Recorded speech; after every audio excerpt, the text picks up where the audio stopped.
Hoje nós vamos falar sobre ensino de batismos. O texto vai falar assim a respeito de cerimônias de purificação com água, e eu vou explicar isso,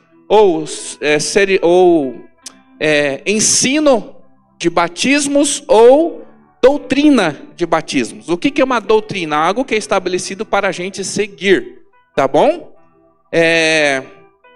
E nós vamos falar então sobre isso hoje, amém?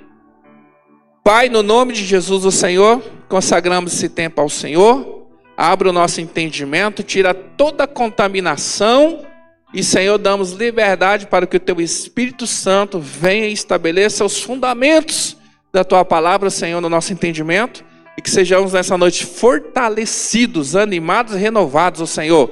Fala conosco, Senhor, fala com cada um segundo aquilo, Pai, que o Senhor tem para cada um. Pai, dá, derrama, libera a porção que cada um precisa nessa noite e consolida essa palavra no nosso coração. Eu oro no nome de Jesus. Amém. Então, nós temos lá, eu peço, se você não assistiu, se você não esteve no culto, volte lá.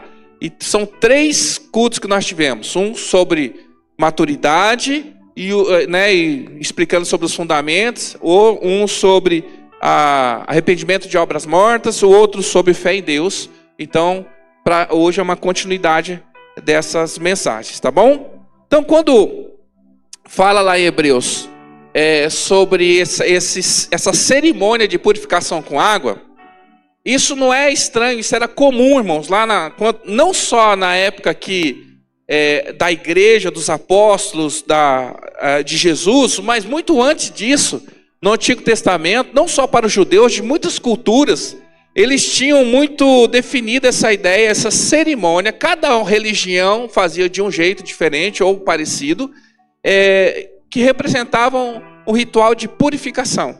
Isso era feito com água, né? Ou se lavava partes do corpo, ou se tomava banho totalmente, ou se purificava com água, e havia rituais que faziam isso com sangue. A pessoa era coberta totalmente de sangue, tá? Então o batismo, que significa imersão, o que é batismo? Imersão, você ser imerso em alguma coisa.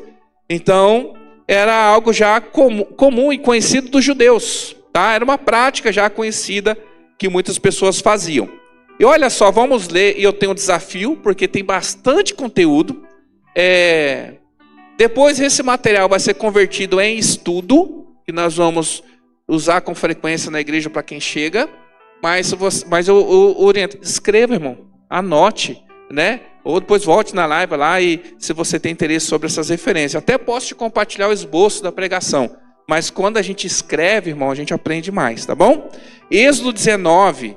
versículo 9, olha só algo aqui sobre purificação. Então lá no Antigo Testamento, um êxodo, Deus está ensinando o povo, está começando aqui a orientar o povo baseado numa lei, e uma orientação, e essa lei civil, lei moral, tem lei de ritos religiosos, então Deus está orientando o povo.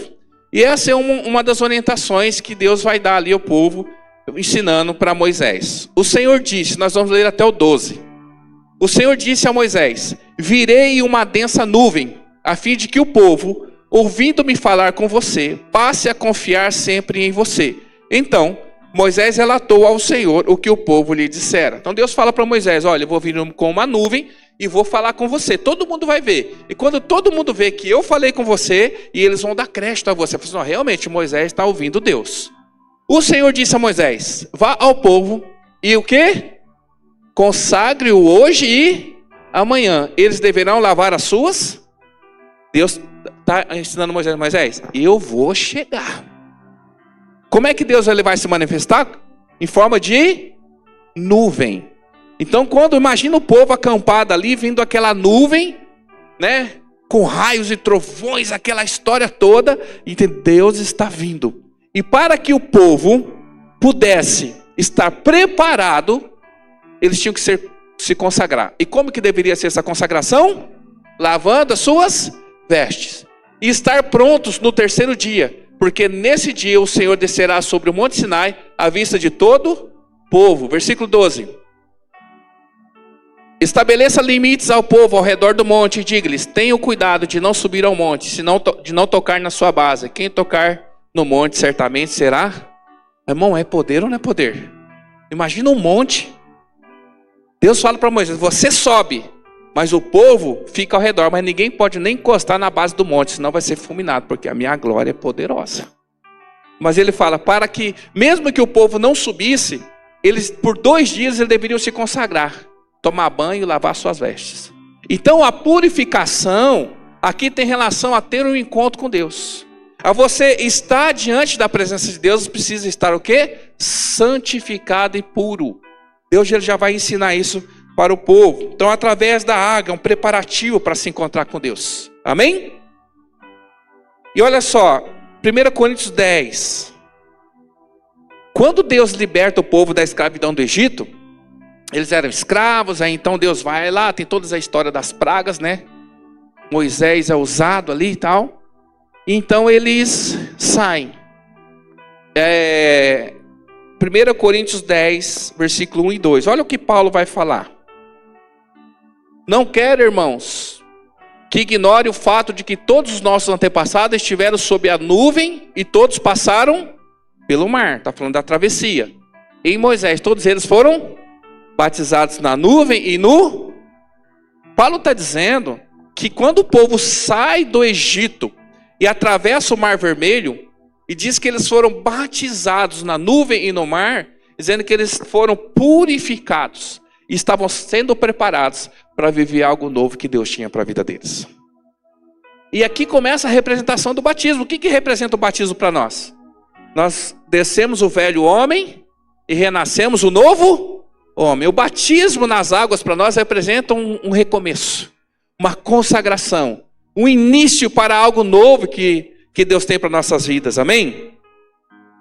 E olha só, Êxodo 30, versículo 18. Êxodo 30, versículo 18, e nós vamos ler até o versículo 21. Os sacerdotes, homens que tinham sido separados para oficializar, para cuidar da cerimônia do culto diante do povo. Então, tinha intermediários naquela época. Né? O sacerdote era quem era o intermediário, aquele que pegava o sacrifício, que oferecia a Deus. Esses homens tinham que ser purificados. Deus orienta: faça uma bacia de bronze e a sua base de bronze para se lavarem. Coloque entre a tenda do encontro e o altar e mande enchê-las de água. Esqueci de falar do encontro, né? Recado do encontro. Versículo: Arão e os seus filhos lavaram as mãos e os pés com água da bacia. 20. Toda vez que entrarem na tenda do encontro, terão que lavar-se com água, para que não morram. Quando também se aproximarem do altar para ministrar ao Senhor, apresentando uma oferta preparada no fogo. 21. Lavarão as mãos e os pés, para que não morram. Este é um estatuto perpétuo para Arão e os seus descendentes, de geração a... Isso aqui, irmãos, por mais que nós não somos judeus, mas isso também tem a ver conosco. Principalmente para aquele que tem o chamado de estar no altar, de ser bênção e tocando a vida. Sabe? Consagre a tua vida. Não suba no altar de qualquer jeito, não manifeste o seu chamado de qualquer maneira, porque nós precisamos ser consagrados. Né? Purifique, santifique a sua vida. Então o que Deus está ensinando o povo, que o batismo ou a purificação, o lavar com águas, ele tem a ver com santificação. Tem mais, não tem tanto a ver com resultado, mas tem a ver com a preparação para algo. Está preparado para estar diante do Senhor. Querido, nós sermos batizados não é apenas um banho, mas é você ser preparado para se encontrar com aquele que é santo. Para encontrar com aquele que é puro. Sem santidade, ninguém verá a Deus. Amém? Então esse antes de João Batista, que nós vamos ver agora, era a base que o povo já praticava da purificação, da imersão e do batismo. E então, tudo normal até aí. Cada religião com o seu ritual, e o judaísmo também com o seu batismo, com o seu ritual de purificação. Então vem João Batista Marcos, capítulo 1, versículo 3 e 4. Tem outros textos, e o que eu mais gosto é aquele que ele fala raça de víbora, né? Tão gostoso quando a gente lê, né? Mas Marcos, capítulo 1, versículo 3 e 4. Voz do que clama no deserto. Preparem o caminho para o Senhor. Endireitem as veredas para Ele. Versículo 4. Assim apareceu João Batista no deserto, pregando o batismo de arrependimento para o perdão dos...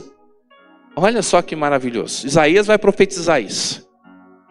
Virá aquele que vai preparar o caminho. E aí então, Marcos vai escrever aqui sobre João Batista. Preparai o caminho do Senhor, endireitai as suas veredas. Ele está falando assim, João Batista é aquele antes de Jesus vir, tá? Depois Jesus vem e aí passa a ter um outro tipo de batismo. Antes Jesus, a missão de João Batista é que preparar o caminho. Ele está falando assim, purifica o povo, porque aquele que é santo está chegando. É isso que ele está falando. Ele começa, e o batismo de João é o batismo das águas. Lá no Rio Jordão, batizava lá as pessoas e ele pregava batismo de arrependimento, que nós já falamos aqui sobre arrependimento. Que não era só um banho, mas era a mudança de vida. O que é arrependimento? Você fazia algo, agora você não faz? E é só isso? Não. Agora você vai em direção contrária com mais intensidade ainda. Isso é conversão. Isso é arrependimento. Parar de fazer não é arrependimento. Mas voltar atrás e fazer com mais força, com mais intensidade. Onde abundou o pecado, agora superabundou a... E por que João está pregando isso? Ele fala assim, se prepare, gente. Se purifica. Porque ele que é santo está chegando. E até que o dia que ele vê o Senhor, ele declara, eis o Cordeiro de Deus, que tira o pecado do mundo. E quando Jesus chega, o que João Batista faz? Ele se retira.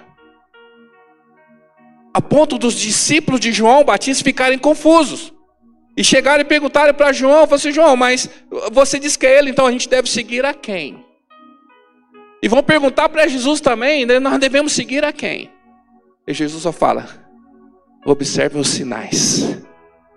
Então os discípulos de João Batista passam agora a ser discípulos de quem? De Jesus Cristo. E agora Jesus inaugura um novo tempo. Então o batismo de João era o batismo de arrependimento. E Jesus passa também agora a batizar. O mesmo batismo, o batismo de arrependimento. E ele agora ensina os discípulos a batizar. Ele não só ensina os discípulos a batizar, como ele fala assim, ide por todo mundo e fala ensinando e batizando. E os discípulos são obedientes. Agora nós vamos lá para Atos. Pedro, na sua primeira pregação, quando se converte, se não me engano, 3.000 pessoas. Olha o teor da pregação dele, Atos capítulo 2, versículo 37. Estou falando rápido, porque tem bastante texto aqui. Eu espero que a gente tenha tempo para concluir. Atos capítulo 2, versículo 37 ao 41. Então que Pedro, ele vai reafirmar o batismo como uma doutrina da igreja. Aquilo que João Batista começou, João Batista deu um novo sentido para o batismo que os judeus faziam, agora dizendo que é um batismo, não é apenas um batismo de purificação para você orar, mas é o batismo de arrependimento, é mudança de vida. Agora Jesus, depois que ele começa o seu ministério, ele também batiza. Ele ensina e os discípulos de Jesus batizavam também. E Jesus disse para que eles batizassem, ensinassem sobre o batismo. Então, Pedro, ele vai pregar. Atos 2:37. Ouvindo eles estas coisas. Não, é o 2:37. Isso. Quando ouviram isso, ficaram profundamente aflitos e perguntaram a Pedro e aos outros apóstolos. Isso é logo após o quê? Pentecostes. Irmãos, que faremos? 38. Pedro respondeu, arrependam-se e cada um de vocês seja batizados em nome de Jesus Cristo para perdão dos seus pecados. E receberão o dom do... Segura aí, nós vamos ler até o 41. Olha só que interessante. Pedro está consolidando essa doutrina para a igreja. Batismo, mas tem que ter o quê? Arrependimento. A igreja primitiva, querido, a primeira igreja do primeiro século, ali, esses primeiros discípulos, para o batismo, era feita uma entrevista. Era feito um estudo intensivo para que eles calculassem o preço. Para que eles realmente calculassem. Por exemplo, hoje, atualmente, missionários que pregam em países do Oriente Médio, países que os cristãos são perseguidos, quando alguém, por exemplo, um muçulmano se converte, o missionário tem por obrigação a dizer para ele: querido, você quer confessar Jesus Cristo como Senhor e Salvador da sua vida? Sim, eu quero entregar minha vida para Jesus. Você sabe o que isso vai atrair para você? Sabe que a tua família pode querer te matar? Você pode ser perseguido, morto, renegado pelos seus próprios pais. E mesmo assim você quer entregar a sua vida a Jesus? Ele vai dizer sim. Ou não. E aí eles são orientados: olha, então a partir de hoje, como a igreja aqui é proibido, você sai daqui como novo crente. Eles levam ele no lugar escondido, batiza ele escondido todo mundo e fala: olha, agora você pode ir e viver secretamente a sua fé, ou você pode declarar ela publicamente correndo risco de vida. Você pode continuar indo na mesquita e se dobrando, se curvando como todo mundo, enquanto todos fazem oração a Allah, você pode fazer a sua oração discretamente a Jesus, para que não seja pego. Ou você pode correr o risco de vida, ir numa igreja escondida para adorar o Senhor. Subindo na montanha, no meio do mato, cavernas, lugares, para ter um culto que nós temos aqui livremente. E eles têm que calcular o preço, se realmente estão dispostos a pagar. Isso é ser cristão. E aí então, depois deles tomarem a sua decisão, é que eles são batizados. Então não é brincadeira. Por isso que eu tenho falado: irmão, ser crente a gente tem que calcular o preço. Você vai ter que abrir mão de manjares, vai ter que abrir mão de prazeres, vai abrir mão de coisas que realmente são interessantes para nós, mas que ofende a Deus e nos afasta dele. Então, Pedro vai falar, só que Pedro vai acrescentar algo aqui. No versículo que nós lemos ali, ó: cada um de vocês seja batizado em nome de, para perdão dos seus pecados. Temos que ser batizados em nome de Jesus, para perdão dos nossos pecados. 39. Pois a promessa é para vocês, para que os filhos, para os seus filhos e para todos os que estão longe, para todos quantos o Senhor nosso Deus chamar. 40. Com muitas outras palavras os advertia e insistia com eles: salvem-se dessa geração perversa. 41. Os que aceitaram a mensagem foram, escute, os que aceitaram a mensagem, calcularam o preço, sabe o risco que estava correndo, foram batizados. Naquele dia houve um acréscimo, um número de seguidores aproximadamente de 3.000 pessoas que foram batizados, que eles decidiram caminhar com Cristo. Ou geração de crente forte, geração de crentes que não negaram a Jesus, crentes que permaneceram fiéis ao Senhor, mesmo com uma espada no pescoço do filho deles, dizendo: nega a Cristo ou vou matar seu filho. E o próprio filho gritar para o pai ou para a mãe, dizendo: nega, não negue. Então, o preço foi calculado e o batismo foi estabelecido. E Paulo, ele vai lá em Efésios capítulo 4, versículo 4, ele vai dizer: um só corpo, um só espírito, como também uma só esperança, quando foram chamados. Versículo 5: há um só Senhor, uma só fé, um só batismo. Amém? Paulo está dizendo que quando nós tomamos nossa decisão por Cristo, é uma aliança, é um selo, algo que nós estabelecemos, irmãos, até a nossa morte. É igual casamento, até que a morte nos... O casamento é uma aliança, o batismo é uma aliança com o Senhor. Então quando nós batizamos para toda a vida, e direi mais, para toda a eternidade. Olha que coisa tremenda é você ter uma aliança eterna com o Senhor, querido. Às vezes a pessoa fala assim: eu não gosto de, não quero batizar não, porque eu tenho medo de pecar. Não, irmão, pensa o seguinte: você tem uma aliança eterna com Deus Todo-Poderoso, que não é confiável, Ele é fiel. Quem não quer ter uma aliança com o Senhor? Então o batismo, ele é um só.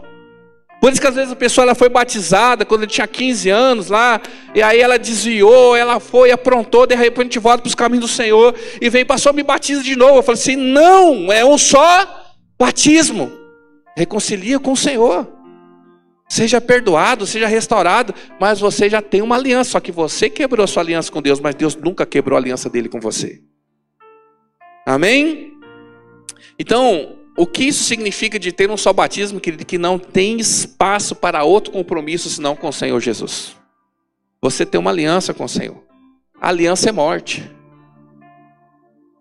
Irmão, você já foi num lugar todo vestido de preto para uma cerimônia? Como é que é o nome disso? Casamento, não é? Quando a gente vai com terno preto, vai pro altar. Para que serve um altar, irmão? Lugar de sacrifício. Isso é casamento. Você vai lá para morrer. Acabou a vida de solteiro. E aí ainda vem lá até que a morte os... Pronto. O casamento é uma aliança. O batismo também. Por isso que o batismo lembra um casamento. Você entrou solteiro dali, sai dali comprometido o resto da tua vida com a mesma pessoa. Por isso que o batismo, você entrou ali, irmão, também pertencendo ao mundo. Agora você levanta daquelas águas dizendo assim: eu pertenço a Jesus Cristo. E a mais ninguém. Por isso que nós nos batizamos. Então, não há mais espaço de compromisso com outro que não seja o Senhor Jesus. Amém? Sem novidade até aqui, né? Mas também, essa é a base, o fundamento principal sobre o batismo. Então, por que o autor de Hebreus fala outros batismos? Porque existem outros batismos relatados na Bíblia e existiam outros batismos na época. Mas o foco aqui dizendo que existe um só batismo. Esse batismo é o de Jesus. Agora, o que é o batismo? Que eu peguei alguns aqui, são pelo menos 4 que vai falar na Bíblia. 1 Coríntios capítulo 15, versículo 29, é um desses batismos que Paulo vai mencionar.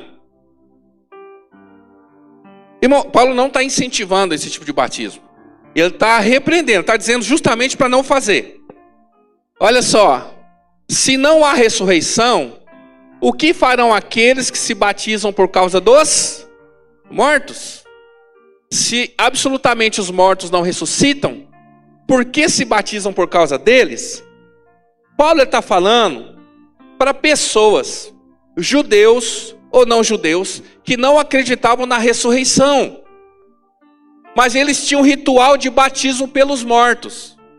Então, eles estavam sendo evangelizados. Então, pessoas que queriam viver o evangelho, mas queriam misturar com as suas práticas. É tipo assim, o camarada que quer viver uma vida com Jesus, mas ainda acende vela na casa dele. Entende? Você sabe que tem pessoas que vêm na igreja, irmãos, participam de, espero que não aqui, participa de culto, toma ceia, mas de sexta-feira está num centro tomando passe também? Tem. Tem pessoas, irmãos, que participam da mesa do Senhor e da mesa de demônios. Tem pessoas que vão na igreja e vão em cartomante. Tem pessoas que vão na igreja e não saem de casa sem ver signo. Só mudou. Só meio que deu uma misturada. A pessoa que ela continua, ela vem, já foi até batizada, mas continua procurando vidente. E como falar que procurar vidente é muito feio, vai atrás de profeta. Por quê? Porque não se converteu de verdade. Paulo está falando para pessoas que queriam compartilhar, viver uma vida cristã, mas sem abrir mão dos seus rituais. Ele está falando de pessoas, irmãos, que faziam o batismo de mortos. Então era um povo específico que não acreditava na ressurreição, e tinha uma ala de judeus que não acreditavam na ressurreição.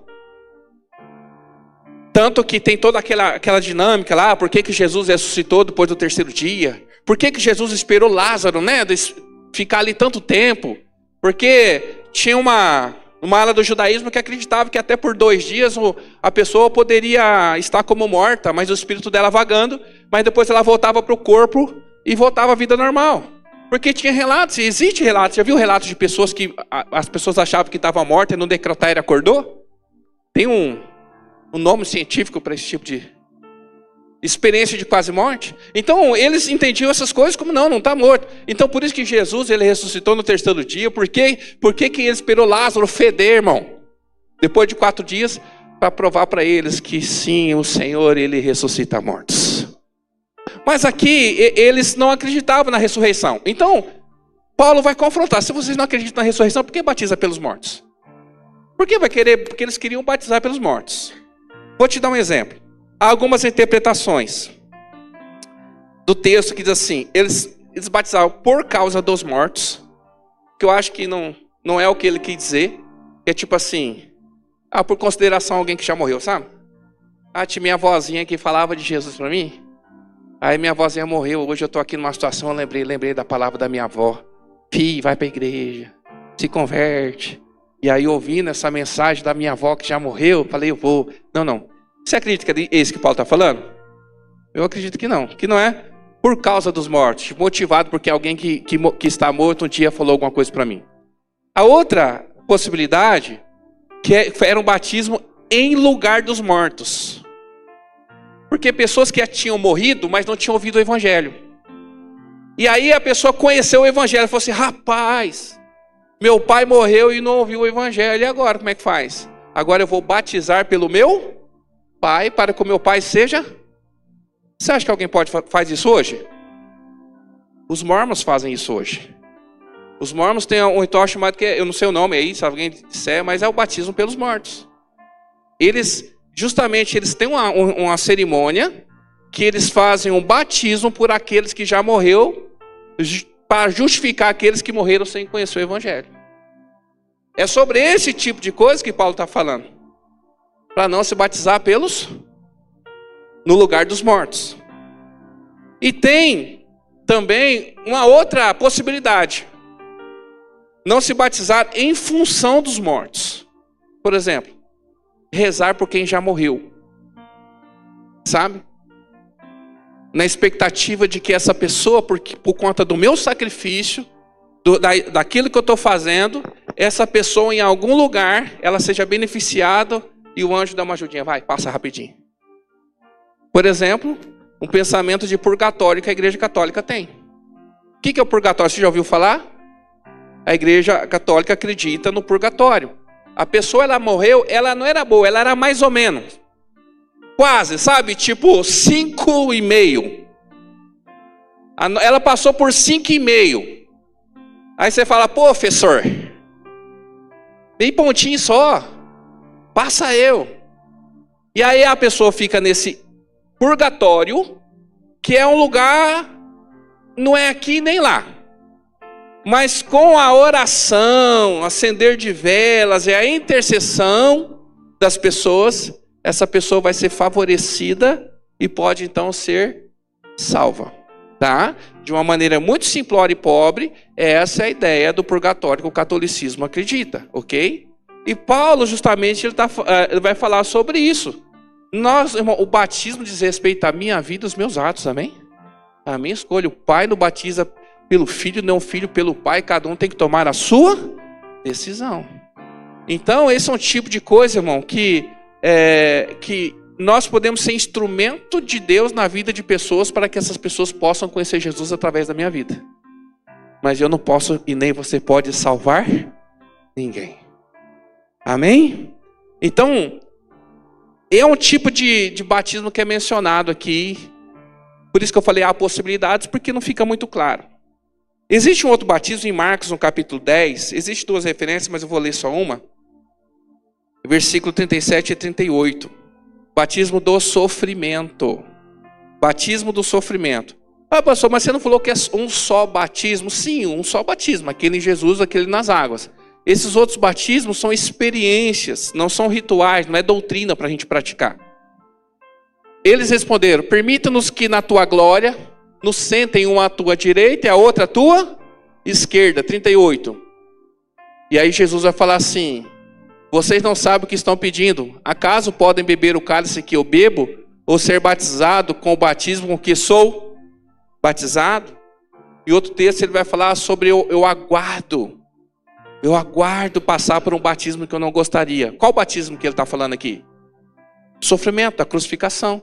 Por quê? Havia 2 discípulos ali que ficavam, Jesus, deixa quando o Senhor estiver glorificado, quando o Senhor assumir o trono, deixa sentar uma à direita, outra à esquerda, lugar de honra. E Jesus fala, vocês não sabem o que vocês estão pedindo. Porque vocês não estão preparados para passar por esse batismo que eu vou passar, o batismo do sofrimento. Sabe que nós podemos passar por um batismo de sofrimento, gente? O que você acha? Isso é complicado, isso é um pensamento, uma palavra complicado para quem prega que crente não sofre, que crente não passa dificuldade, que crente não é... Não, irmão, nós estamos praticamente negando. Que quando alguém diz, não, porque se você está faltando dinheiro, se está tendo enfermidade, se está tendo algum problema, é porque você está orando pouco. Não tem Deus na sua vida? Não, às vezes você está orando, é fiel e está lá debaixo do sofrimento. Mas nós vamos suportar até o final, amém? Então, esses 2, ele está falando, esses 2 discípulos, eles não suportariam a cruz com Jesus. Irmão, não suportou nem quando Jesus foi preso, eles pegaram e ó, fugiram. Se esconderam, imagina então ir para a cruz com Jesus. Nós estamos preparados para irmos para a cruz com Jesus? Sim ou não? Irmão, você já fez a sua escolha? O Senhor falou, se você pega a tua cruz e temos que estar preparado para isso. Agora, você tem uma ideia, imagina aqui, irmão, que Jesus, ele pegou um camarada e chamou ele para ser discípulo dele, para pregar o evangelho. Mas já deixou uma palavra pesada sobre a vida dele. Jesus apareceu para Saulo, que é Paulo que nós conhecemos. E olha que Jesus vai falar em Atos capítulo 9, versículo 16. Atos 9, versículo 16. Ananias é um camarada que Jesus apareceu para Ananias e falou assim, Ananias, vai lá e busca Paulo e põe dentro da sua casa. Ananias, conhecendo Paulo, sabia que Paulo era perseguidor, ficou feliz ou triste? Fala assim, você está maluco, o cara mata, meu. O cara mata nós. Vou colocar o inimigo. Daí o que Jesus vai falar para ele? Mostrarei a ele quanto deve sofrer pelo meu. Olha só, Jesus disse para Paulo, você vai se lascar. Seu ministério vai ser difícil. Você vai sofrer. Se consolidou essa palavra, sim ou não? Paulo vai falar, posso tudo naquele que me... E ele fala, eu posso viver contente em toda e qualquer...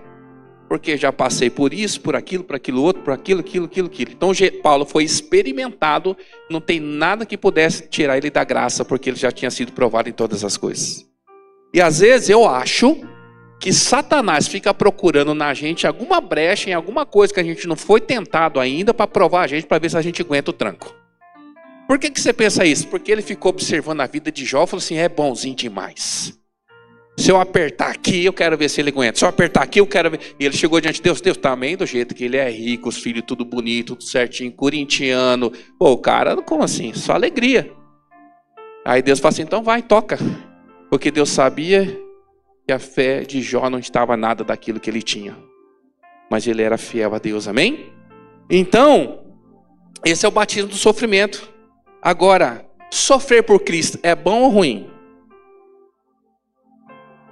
1 Pedro 4,13.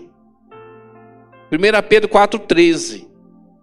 Olha só o que Pedro vai falar. Antes, alegrem-se à medida que participam dos sofrimentos de Cristo, para que também, quando a glória dele for revelada, vocês exultem com grande alegria. Irmão, se a gente discernir que nós, alguma dificuldade que a gente está passando tem a ver por conta da nossa obediência à palavra de Deus, se alegre com essa dificuldade. Por exemplo, como é que eu vou identificar, pastor, que esse sofrimento é por causa do evangelho? Ah, pastor, eu comprei um carro financiado 72 vezes, não aguento pagar. Olha que sofrimento. Não, irmãos, não é por causa do evangelho, é porque você comprou e não consegue pagar, é outro problema.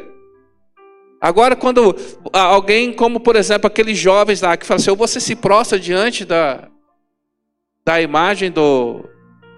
né? Ou então você vai ser morto. Não, então nós vai ser morto. É quando nós não negamos o princípio.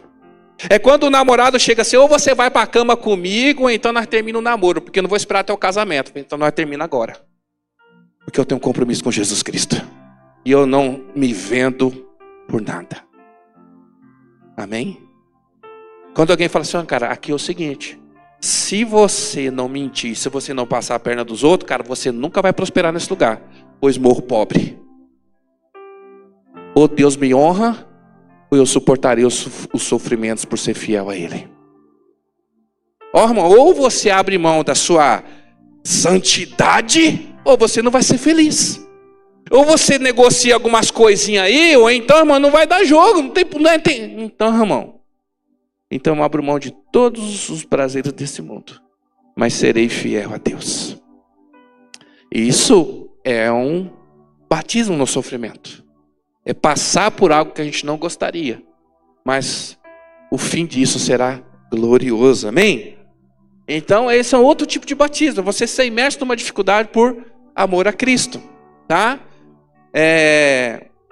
E isso não fala que a gente tem que passar, só fala que pode acontecer, né?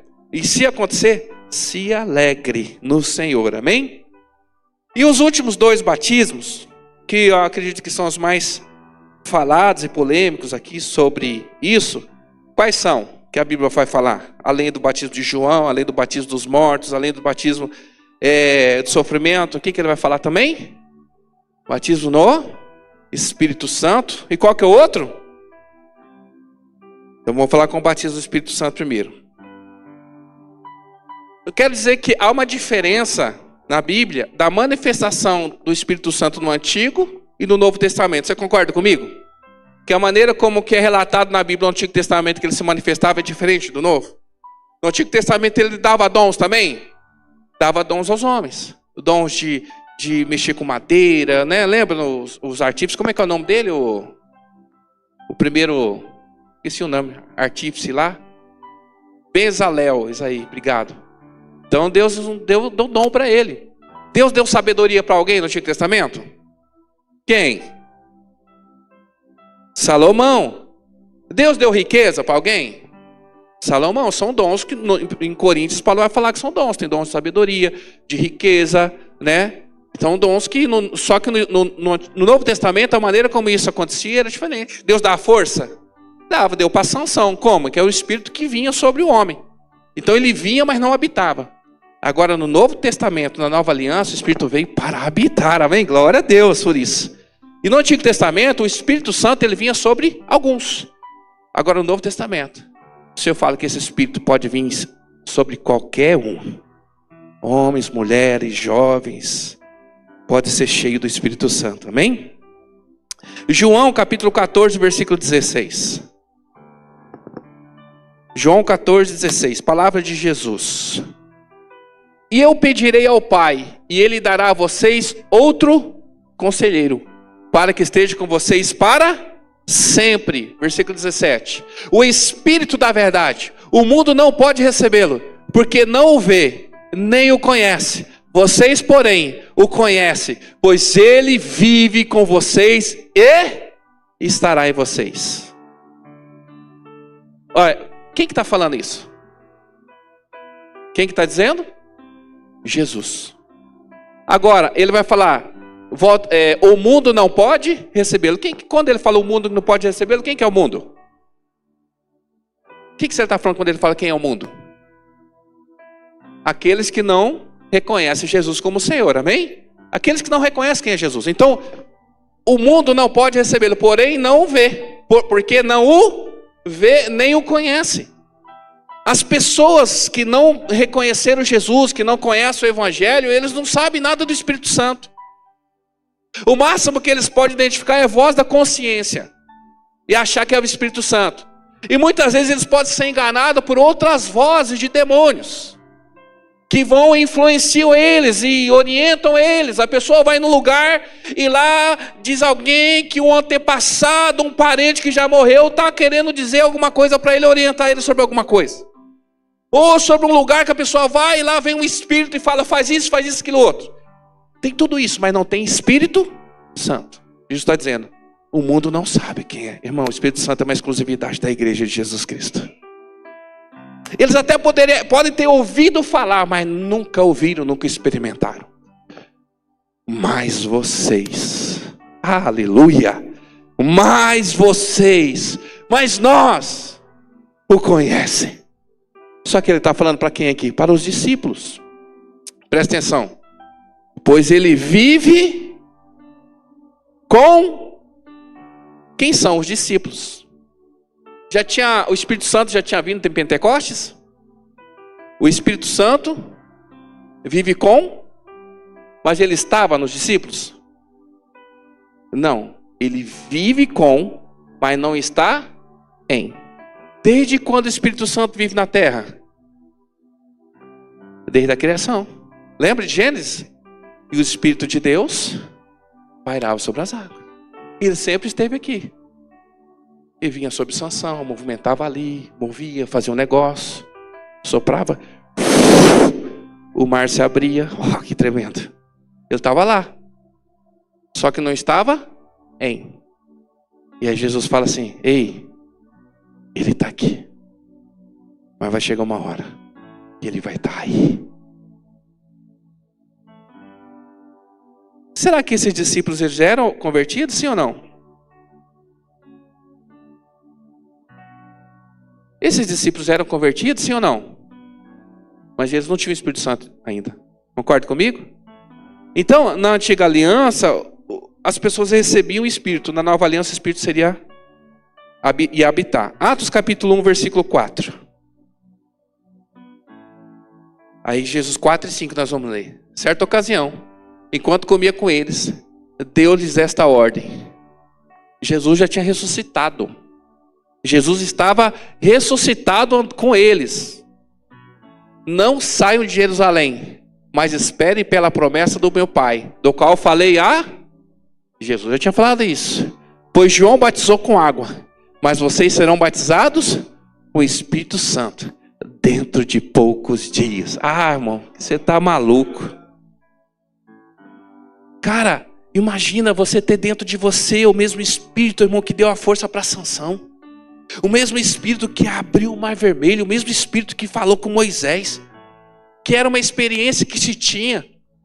Moisés tinha que subir e cobrir o rosto, e o monte tremia por conta da presença gloriosa do Senhor. O povo não podia nem chegar perto, mas o Senhor falou assim: irmão, vai chegar o dia que ele vai habitar dentro de vocês. E aí vem o Pentecostes. Aqui, não vou entrar porque não temos tempo. Eles estavam todos reunidos no mesmo lugar. E veio o vento, veio línguas de fogo e tomou aquele lugar. E eles foram batizados com o Espírito Santo. Eles foram cheios e começaram a pregar, os milagres começaram a acontecer. Porque o Espírito não só visitava, agora ele passou a habitar dentro deles. Ah, que poderoso, querido. E aí eles saíram a pregar, cheio do Espírito Santo de Deus. Destemíveis, chegavam, não baixava a cabeça para ninguém, mesmo que eles colocassem, eram colocados em risco de vida, eles estavam lá porque eles estavam cheios do Espírito Santo. E quando eles iam levantar um obreiro, porque as pessoas estavam chegando, as necessidades eram muitas, eles falaram: vão levantar aqui homens e mulheres para ajudar. E qual que é um dos critérios para que esses homens e mulheres pudessem ser ali obreiros? Cheios do Espírito Santo. Aleluia. E a igreja se movimentava nessa unção da presença do Senhor. Mesmo assim, por que o batismo do Espírito Santo? Apesar do Espírito Santo já estar com eles, não estava em todo mundo. Irmão, eu vou falar uma coisa para você. Todo mundo que entrega a vida para Jesus, confessa o Senhor como Senhor e Salvador, recebe o Espírito de Deus? Sim, passa a ter o Espírito ali como seu orientador, o seu conselheiro, ouve. Mas existe o que a gente chama de batismo com o Espírito Santo. O que é o batismo com o Espírito Santo? Acontece com a vida daquele que conhece Jesus, caminha com Jesus, mas ainda não foi revestido com esse poder. E nós temos na Bíblia pessoas que conheciam a Jesus, tinham sido batizados, tinham se arrependido, mas não tinham sido batizados com o Espírito Santo. Vamos lá em Atos capítulo 19, versículo 1 até o 6. Atos 1, 6. Enquanto nós vamos ler o 19, do 1 até o 6. Obrigado. Enquanto Apolo estava em Corinto, Paulo, atravessando as regiões altas, chegou a Éfeso. Quem que chegou lá? Paulo. Chegou a Éfeso. Ali encontrou alguns o quê? Discípulos. Discípulos de quem? Discípulos. E lhes perguntou: eram discípulos de João Batista? Será que eram discípulos de João Batista? Em que momento João Batista chegou para os seus discípulos, só vão pelo mundo e pregam o evangelho? Os discípulos eram de João Batista. Quando Jesus chegou, eles passaram a seguir Jesus. Jesus disse: agora a gente por todo mundo. Eles estão onde? Em Éfeso. Não estão em Jerusalém. Paulo chegou em Éfeso. E aqui já tinha acontecido o Pentecostes. Os irmãos já saíram para pregar no mundo. E aqui ele fala assim, e lhes perguntou: vocês receberam o Espírito Santo quando creram? Não. Nem sequer ouvimos que existe o Espírito Santo. E responderam, em versículo 3, então, que batismo vocês receberam? Perguntou Paulo, o batismo de João? Responderam eles. Paulo disse, o batismo de João foi um batismo de arrependimento. Ele dizia ao povo que cresce naquele que viria depois dele. Isso é em... Pronto, lá o versículo 5. Ouvindo isso, foram batizados em nome do Senhor Jesus. Próximo. Quando Paulo lhes impôs as mãos, veio sobre eles e começaram a falar em línguas e a... Por que quando em Pentecostes o Espírito Santo veio sobre a igreja, não veio sobre todos os crentes que estavam espalhados na terra? Porque é uma experiência, irmão, que cada um vai ter com o Senhor. Não é sobre salvação, é sobre capacitação, é sobre empoderamento, é sobre respaldo, é sobre autoridade. Agora, mas será que os discípulos de Jesus tinham o Espírito Santo? Tinham ou não? Tinham. Quando Jesus ressuscitou, não apareceu para eles? E soprou sobre eles o quê? O Espírito Santo. Então eles tinham ou não tinham o Espírito Santo? Então o que foi Atos 1:8? Foi o batismo. Foi um revestimento de poder. Quando vocês forem revestidos de poder. Que poder que é esse? Dunamis. Proveniente da palavra dínamo. Dínamo é um, não posso dizer como é que é o nome. Dínamo é um negócio. É um trem. Que ele produz energia. E essa energia é infinita. Está dizendo que nós, quando somos batizados, como somos cheios do Espírito Santo, irmãos, nós não dependemos da nossa própria força. Existe uma força dentro de nós que atua de maneira infinita. Você sabe quando Jesus fala assim para aquela mulher: dentro de você fluirá rios de água viva. Você sabe o que significa água viva? Água corrente. O que é água morta? Água parada. O que é água viva? Água corrente. É uma fonte inesgotável que se renova, que ela flui, que ela não para, que ela segue. Por isso que nós precisamos do Espírito Santo. Por isso que o batismo do Espírito Santo não é sobre salvação, é sobre força. É quando você não tem mais forças para você orar, você começa a orar em línguas, você começa a clamar, e o Espírito Santo, irmão, intercede por nós. E aí nós começamos a falar um negócio que a gente não entende, porque é o nosso espírito falando com Deus. Esse é um rio que flui, um negócio constante, é uma experiência. Você pode viver sem? Pode, tranquilamente. Mas é um empoderamento. Esses discípulos foram batizados por João. Esses discípulos conheceram o arrependimento. Mas eles não tinham, nunca ouvimos falar do Espírito Santo. Ele é real. E ele está nesse lugar.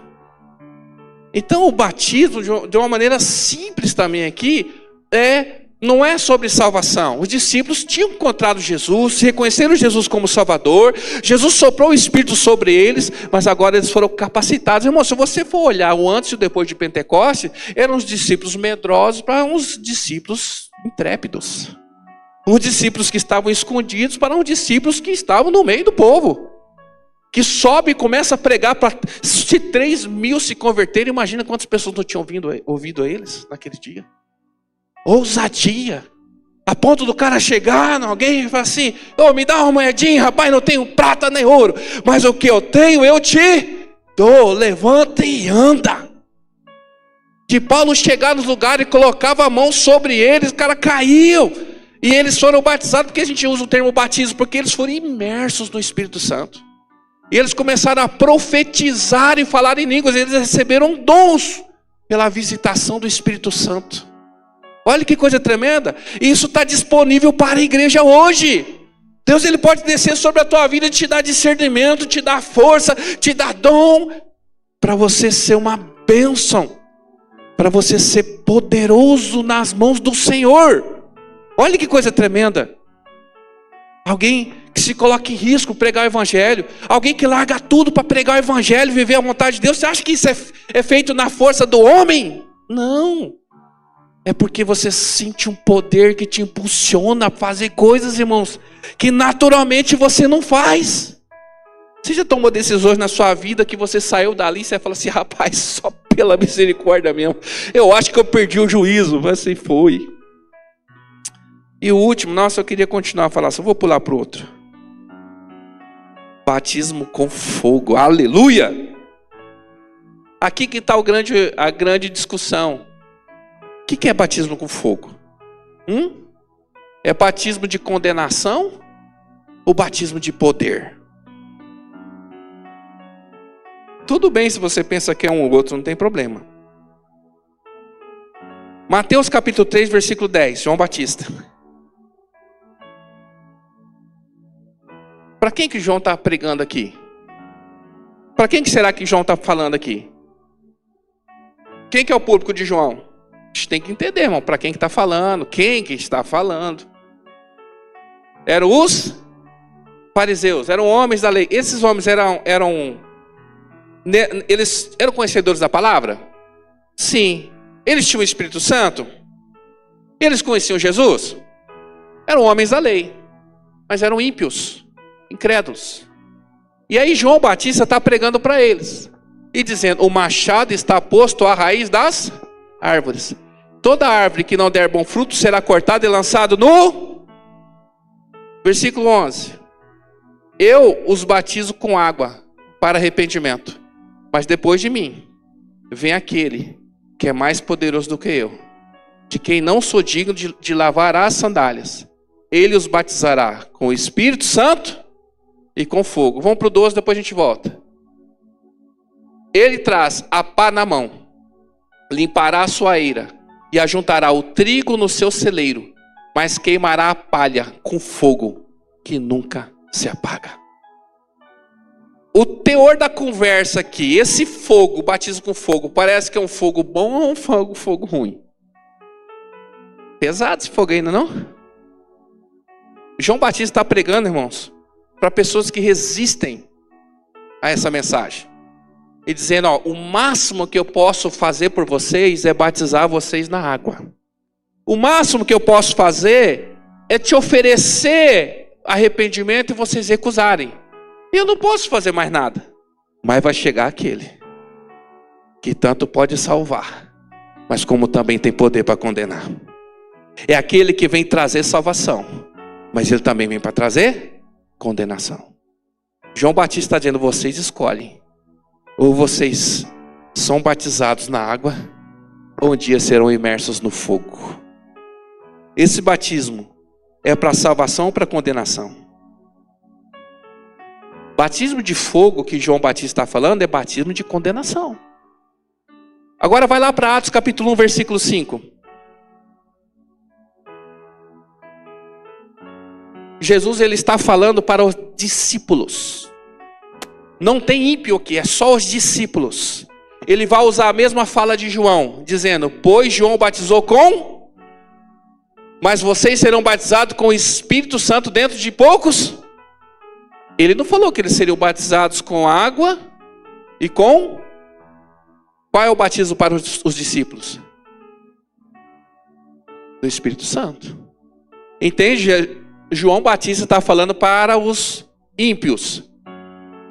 Jesus vem aquele que vai batizar com água e com fogo. Com espírito e com fogo. Agora Jesus vai falar para os discípulos o que João disse, só que não vai falar que tem batismo com fogo, só batismo com o espírito. Então o batismo de fogo é o quê? E como é que fica isso? Então nós não pode pedir para ser batizado com fogo? Pode, irmão. Sabe por quê?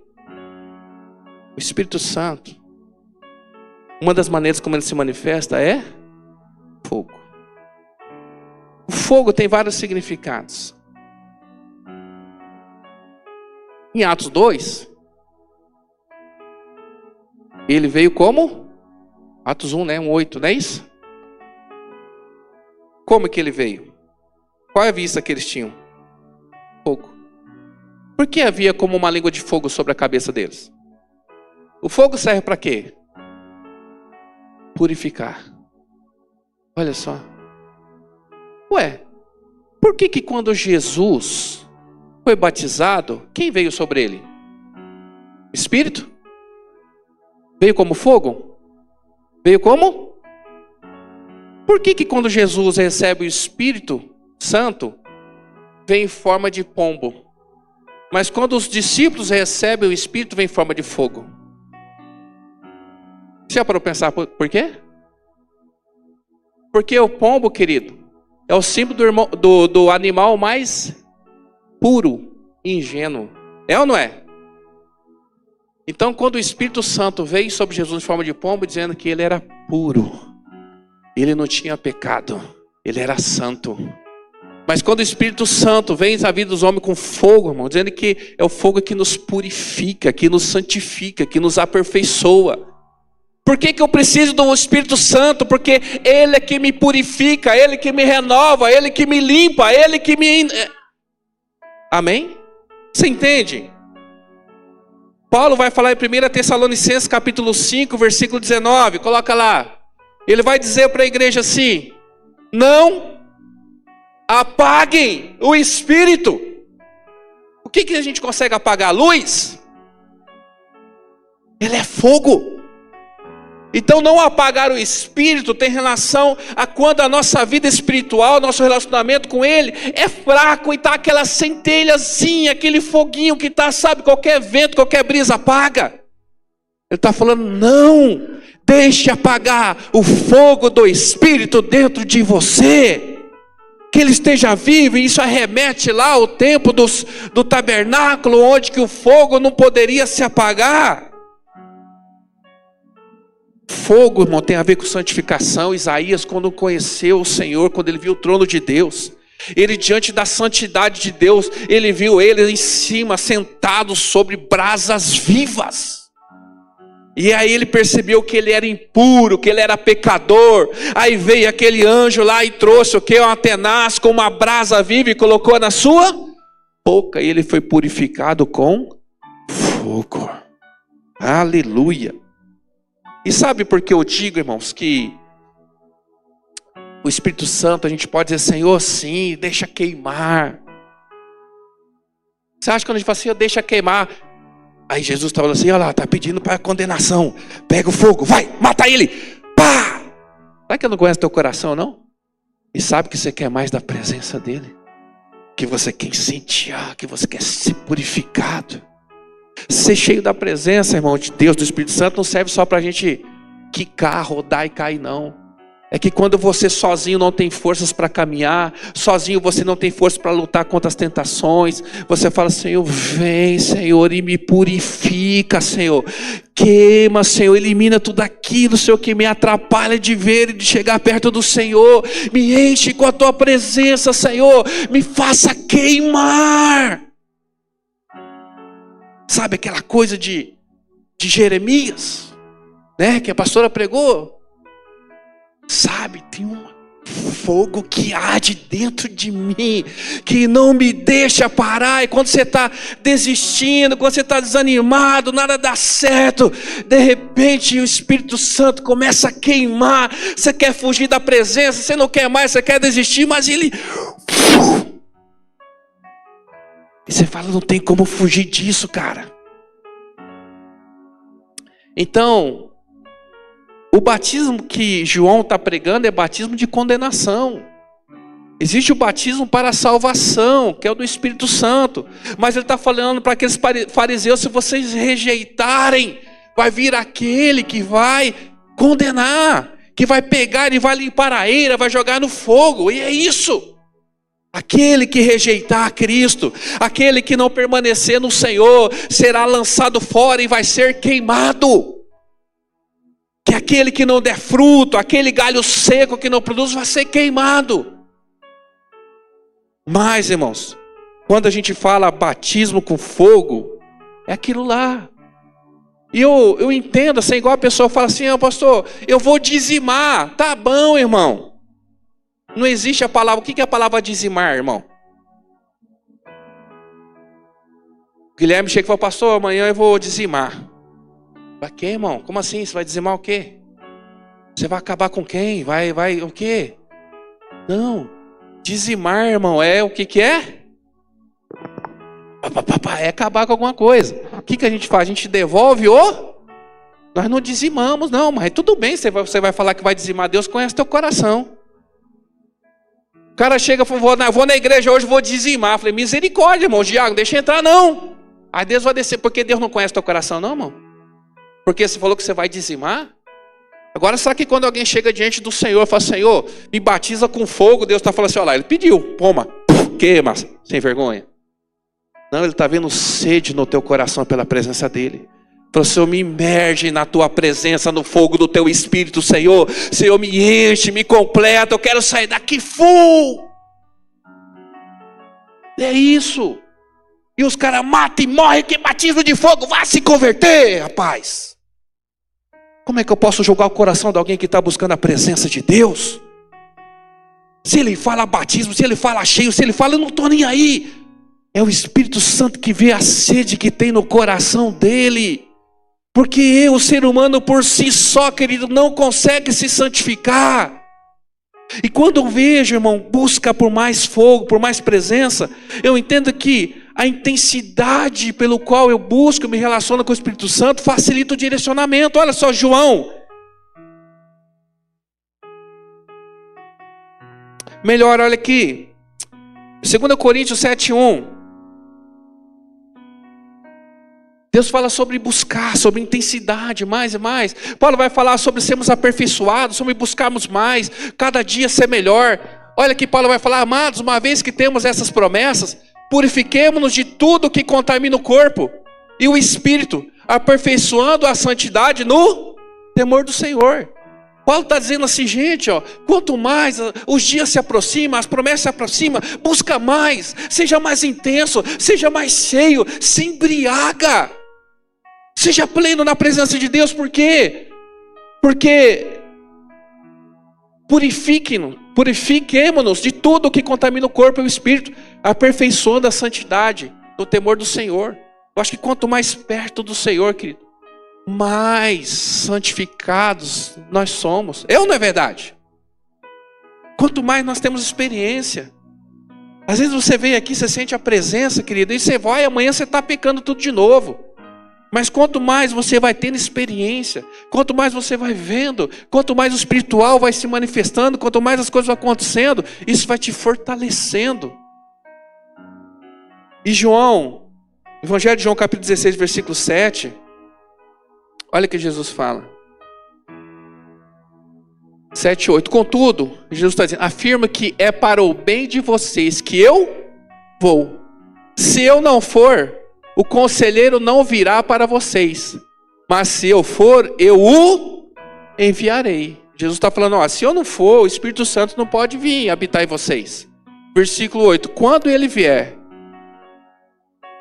o que ele vai fazer? O mundo do pecado, da justiça e do juízo.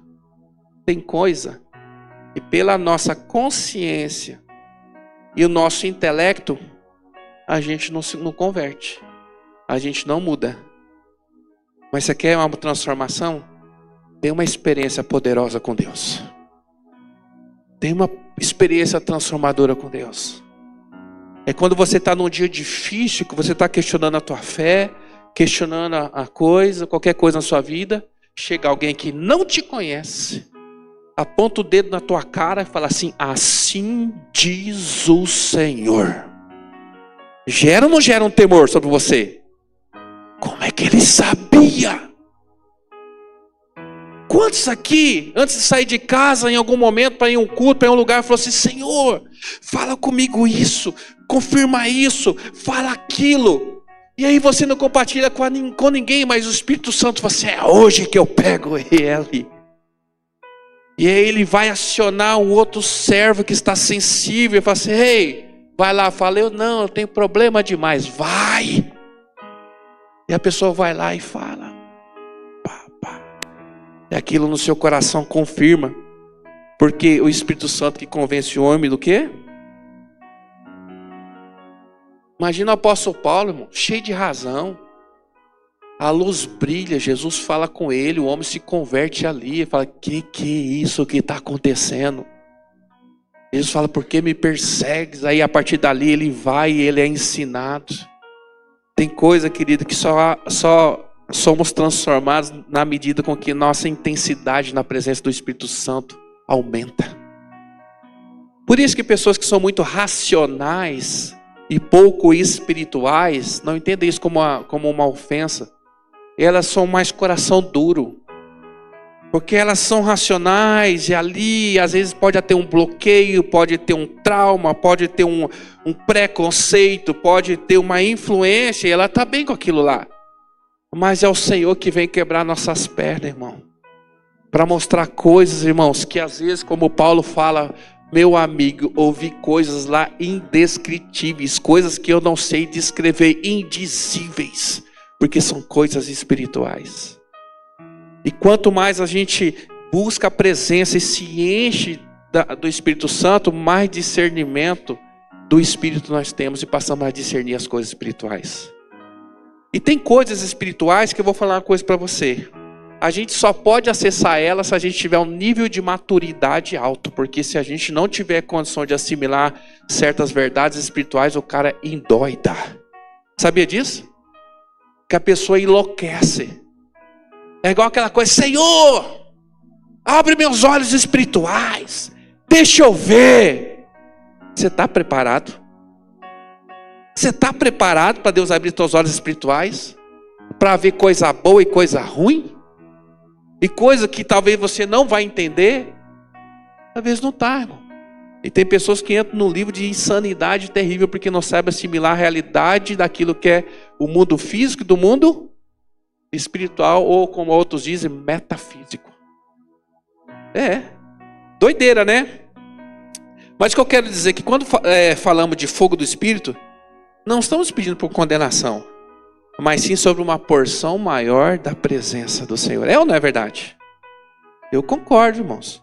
Quando João Batista está ensinando aquele batismo de fogo, ele é para condenação. E quem é que pode condenar? Jesus, é o que ele está dizendo.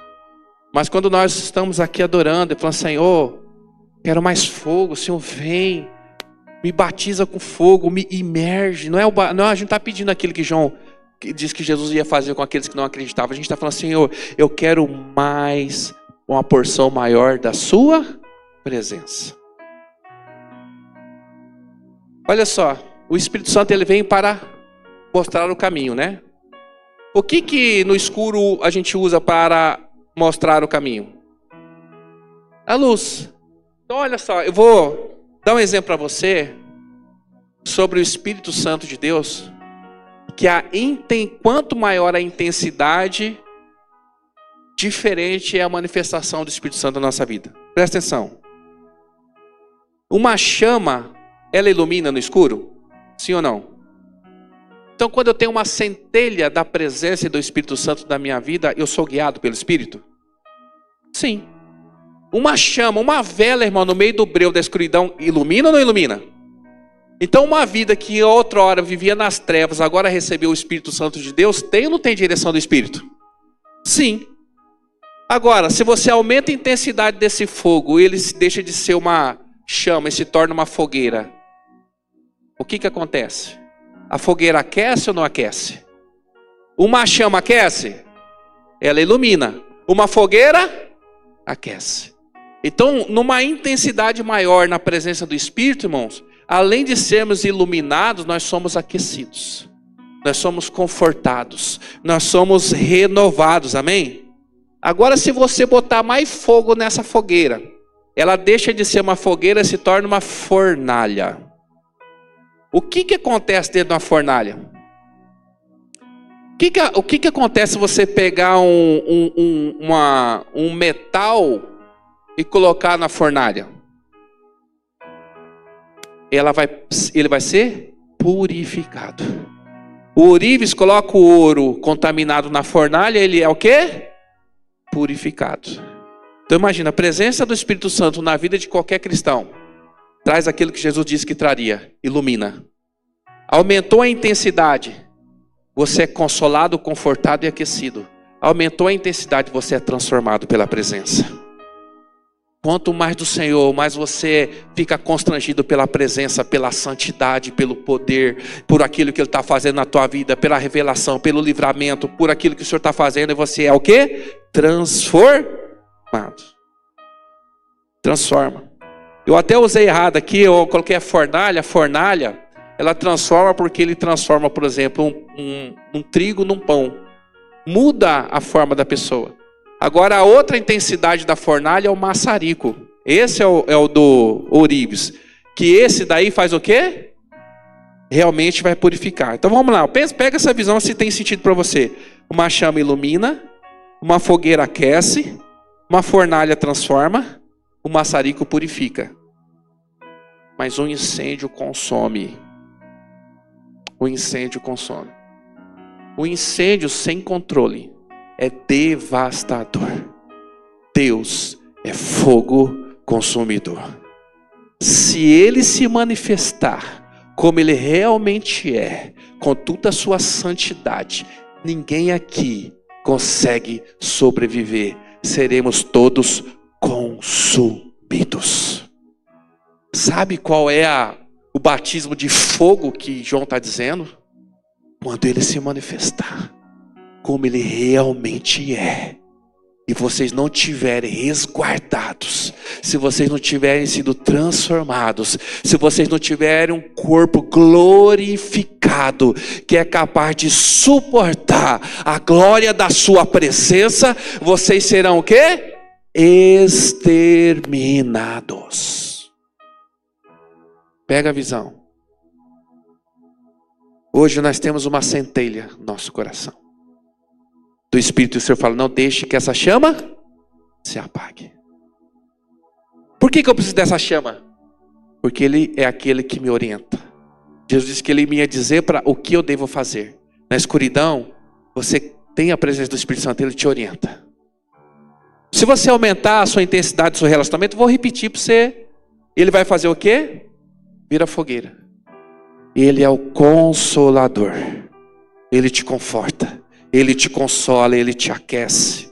Aí se você aumenta mais a sua frequência na presença, aí você entra numa fornalha. Ele vai transformar. Muda os elementos. A carne, no fogo, ela tem um processo que eu não sei o nome, mas ele transforma quimicamente a carne, ela espelha o açúcar, deixa a carne crocante, bronzeadinha, não é? Aquilo é uma efeito químico, não sei como é que pode dizer aquilo lá. Você pega um pão, você coloca no forno, ele é pequenininho. Aquele trigo que está cru, mas ele é aquecido, ele muda a sua forma. Então a intensidade maior, irmão, por isso que nós chegamos na igreja, chega assim, o Senhor vem, Ele fala conosco, traz pela palavra, nós fomos confortados pela Tua presença. E aí a gente vai se envolvendo, a gente começa a ser transformado. Aquilo que eu fazia e eu não faço mais. Mas o Senhor, Ele quer te santificar, Ele quer totalmente você para Ele. Aí Ele pega você mais fogo. Aí Ele te pega, como coloca lá no fogo, e aquele ourives, Ele vê toda aquilo que é impuro, todo o pecado, toda a cobiça, toda a mentira, diante da santidade da presença dEle é eliminado, e sobra o quê? Aquilo que a gente fala, quando o ourives olha para aquele metal e ele vê o rosto dele refletido, ele fala, está pronto, se tornou igual a mim. É ou não é verdade? E esse é o estágio que nós buscamos alcançar. Viver diante dessa presença que nos aquece. Por isso que a gente fala, Senhor, queima mais, vem mais, Senhor. Vem, Senhor, não me deixe esfriar não, Senhor. Sozinho, Senhor, não dá. Mas vai haver o dia que Ele vai se manifestar. O João diz que quando ele vê Jesus, que os olhos dele são de fogo. Ele vai falar, Apocalipse, que Deus é fogo consumidor. E nós vamos poder admirar, porque nós estaremos num estágio da nossa vida, querido, e nós já teríamos sido transformados. E nós vamos poder contemplar Ele face a face. Mas aqueles que negarem Jesus e a sua vida, não vão ter a mesma oportunidade. E aí então serão consumidos e lançados no fogo eterno, que é o inferno. Vamos colocar de pé, eu sei que eu extrapolei, eu precisava. E essa é a doutrina básica, irmão, dos fundamentos. Qual que é a doutrina básica do fundamento? Do fundamento de hoje? Batismo. Nós temos uma aliança e um compromisso com Cristo. Amém? Agora, outros assuntos sobre batismo são pulverizados sobre a palavra que não são doutrina. Por isso que eu falo assim, pastor, eu não concordo, eu acho que batismo é só de fogo, é só condenação. E está tudo bem, irmão, a gente consegue conviver. A outro fala assim, não, batismo com o Espírito Santo para mim é... Então se derrama, se embriaga, irmão, sai daqui quicando, irmão. Mas seja transformado pela presença e pela intimidade do Senhor no nome de Jesus. Amém? Então, leia mais, estude mais sobre isso. Vamos aprofundar mais nosso entendimento, conhecimento sobre isso. Sobre aquilo que o Senhor tem para nossas vidas. Cada um vai viver a sua experiência. Cada um vai buscar algo na presença do Senhor. Amém? E quem quer ser cheio, seja cheio, irmão. Seja transbordante. Aqueles homens, lá em Pentecostes, eles eram confundidos com quem estavam embriagados. Porque eles falavam em outros idiomas. E eu creio que no meio os caras davam uns glória também. Eu creio, irmão, que ali algo foi sobrenatural e poderoso. Você sabe o que me surpreende hoje, irmão? Que quando ali lá em Atos 2, lá eles falavam em outras línguas. Aí o pessoal fala, não, é língua dos anjos ou é outros idiomas? Mas, irmão, o que for, o que você se assustaria mais aqui? O que você ficaria mais admirado? A pastora Gilma falar em línguas ou ela começar a falar coreano aqui para nós? Hein, Bia, o que você acha? De repente você olha para o lado, a Léo está lá, Bachuri, canta lá, e você tá, amém, glória a Deus, aleluia. Aí de repente a Léo começa a falar em árabe, você fala, rapaz, meu amigo, eu acho que ia ser mais poderoso o cara falar que não fala outra língua, falar outro idioma, do que falar, não é não? Começar a enrolar a língua lá, é poder de Deus do mesmo jeito, é a manifestação. Existe a língua dos anjos, e Paulo vai falar, eu falo mais do que todo mundo, e falo mesmo. Então o que eu quero dizer não é sobre dons, mas é sobre ser cheio, ser imerso na presença do Senhor. Quem não foi batizado aqui ainda, irmão, procure hoje e fala, pastora, eu quero ser batizado. Algumas pessoas já sinalizaram e falam, nós já vamos providenciar esse batismo aí, vamos te falar mais do batismo, que é o das águas ali, tal. Só agora você já foi batizado nas águas, irmão? Tem mais de Deus para você. Tem mais, né? Tem chama, tem fogueira, tem fornalha, tem maçarico. Mas vai chegar o dia, irmão, que a floresta inteira vai queimar. Irmão. E aí que nós vai estar como? Que nem os três dançando no meio do fogo, irmão. Porque quem é de Deus permanece. Mas quem não for será consumido pelo fogo do juízo de Deus. Mas aquele que estiver diante do Senhor permanecerá. Amém.